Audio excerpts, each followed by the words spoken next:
여러분 안녕하십니까? 광주 MBC 뉴스데스크입니다. 영산강과 황룡강이 만나는 지점을 광주의 새로운 발전축으로 만들겠다는 구상, 이른바 Y 프로젝트가 민선 8기 광주시의 역점 사업으로 추진되고 있습니다. 자연과 역사, 문화의 가치를 담아 새로운 영산강 시대를 열겠다는 기치 아래 기본 계획과 밑그림을 내년 하반기에 선보일 예정입니다. 먼저 김영찬 기자의 보도입니다. 영산강과 황룡강이 합류하는 지점을 형상화해 이름 붙인 이른바 Y 프로젝트가 첫 발을 뗐습니다. 강 시장의 핵심 공약 중 하나이기도 한 Y 프로젝트의 방향과 콘셉트를 정하기 위한 용역 착수 보고회가 열렸습니다. 8억 4천만 원을 들여 추진하는 이번 용역은 앞으로 10개월 동안 영산강과 황룡강 일대에 대한 기본 계획을 수립하게 됩니다. 보존과 개발의 균형을 이루면서 아시아 문화 중심의 도시로서의 위상을 실현할 수 있는 것으로 구체적인 사업 구상과 타당성 검토를 실현하는 것이 본 과업의 목적입니다. 강 시장은 후보 시절부터 Y벨트를 익사이팅 신활력 특구로 만들어 광주시를 꿀잼 도시로 만들겠다고 약속했습니다.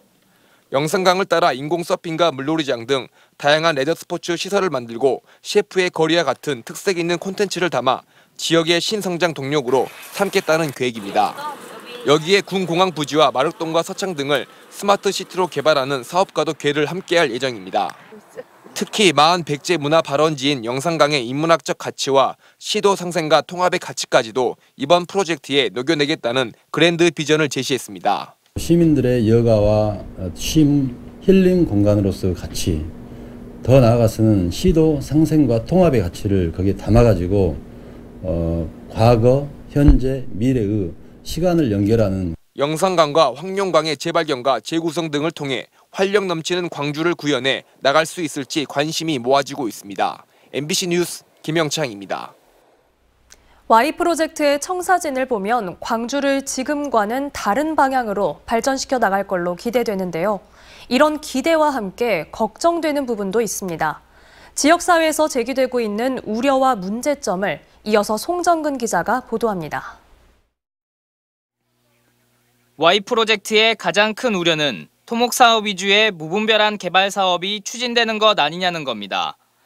특히 녹색 성장에 탈을 쓰고 이명박 정권 시절 추진됐던 4대강 사업처럼 자칫 잘못하면 익사이팅 사업 부문만 강조돼 개발 사업으로만 갈 여지가 있을 수 있고 이렇게 되면 대규모로 생태 환경을 훼손할 수 있다는 우려가 제기되고 있습니다. 특히 강기정 광주시장의 인수위가 발표한 첫 번째 보고서엔 Y 프로젝트의 익사이팅 존만 강조돼 있어 이런 걱정을 자초했다는 지적입니다. 예전에 4대강을 떠올리듯이 자칫 잘못하면 익사이팅만 강조돼서 개발 사업으로 갈 여지가 있을 수 있기 때문에 이에 대한 우려를 하고 있는 거고요. 또 다른 문제점은 영산강 수질 개선입니다. 현재 영산강 수질은 3, 4급으로 분류되고 있고 여름이 되면 녹조 현상이 심해지고 있습니다. 이런 상황 속에서 토목 사업을 하고 친수 공간을 조성한다고 해도 시민들이 찾아와 즐길 수 있겠냐는 문제점도 있습니다. 여기에 영산강은 국가하천이어서 환경부의 협조를 구해야 하는 등 사업 진행 과정에서의 행정 절차도 다소 복잡할 것으로 예상되고 있습니다. 수질에 대한 개선안은 없는 상태에서 물놀이 공간을 통해 가지고 레저 활동이나 친수 활동을 하겠다라고 하는 거는 분명 한계가 있는 거죠. 누가 보더라도 한계가 있는 상황이고요. 광주시는 개발 우려에 대한 부분을 잘 알고 있다며 환경에 대한 정확한 검증을 통해 개발과 보전이라는 과제를 균형 잡히게 추진해 나가겠다고 밝혔습니다. MBC 뉴스 송정근입니다. 20대 청년 노동자가 사고로 목숨을 잃은 전자제품 공장에서 생산 설비 일부가 다른 곳으로 반출됐다는 정황이 확인됐습니다. 업체 측이 작업 중지 명령으로 납품기일을 맞추기 어렵게 되자 노동당국의 조치를 무력화시킨 것 아니냐는 비판이 나오고 있습니다. 임지은 기자가 취재했습니다. 대형 화물차 한 대가 후진하며 공장을 빠져나가려 합니다. 적재함에 고정된 생산 설비들도 함께 실려 나갑니다. 광주지방고용노동청이 지난 8일 노동자 사망 사고가 발생한 사업장에 대해 작업 중지 명령을 내렸는데 업체 측이 미리 공장에 있던 제조 설비를 밖으로 옮기고 있는 것입니다. 설비가 옮겨진 또 다른 공장입니다.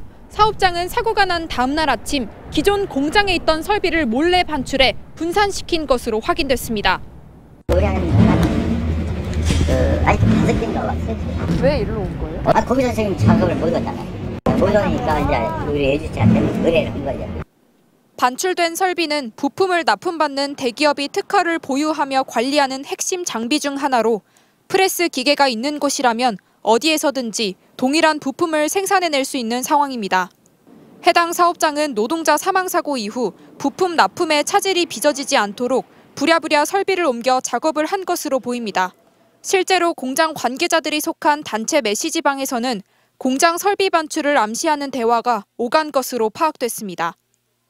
회사가 금형이 있어야지 제품을 만들어서 원청사에 납품을 할 수 있는데 생산량을 맞추기 위해서 금형을 다른 공장으로 옮겨가지고 지금 가동 중에 있는 것으로.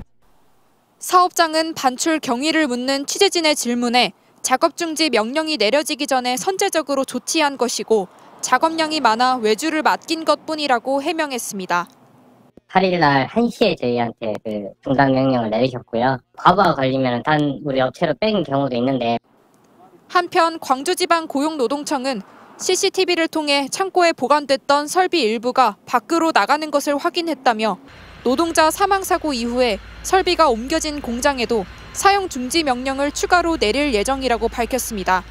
또 해당 사업장 역시 관련 법 위반 사실이 드러날 경우 사법 처리가 가능한지도 검토하고 있습니다.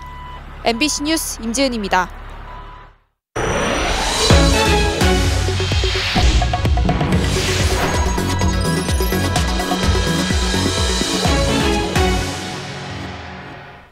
광주의 식순환이 날이 갈수록 심각해지고 있는 가운데 전남 섬 지역의 형편은 더 좋지 않습니다. 급수 문제로 고통받고 있는 섬 지역에 해수 담수화 설비가 잇따라 들어서고 있는데요. 하지만 해수 담수화 설비가 안정적인 용수 공급을 책임질 수는 없어서 국가 수도 계획의 현실화가 선행돼야 한다는 지적입니다. 신광하 기자가 보도합니다. 육지에서 1km, 배로 5분이면 닿는 섬, 완도군 고마도입니다. 45가구 70명이 거주하는 이 섬의 생활용수는 지하수, 식수는 해수 담수화 시설에서 만든 물을 사용합니다. 8년 전 준공된 해수 담수화 시설은 요즘 고장도 잦고 물 생산량도 부족해 주민들이 어려움을 겪고 있습니다. 지하수의 간정에서 나온 물이 가뭄 때문에 물이 고갈이 되기 때문에 물량이 적습니다. 그런 점에서 우리 고마도 주민들은 불편한 점이 고마도에서 800m쯤 떨어진 이웃섬 토도. 20가구가 사는 이 섬에는 6년 전부터 광역상수원인 장흥댐 물이 공급되고 있습니다.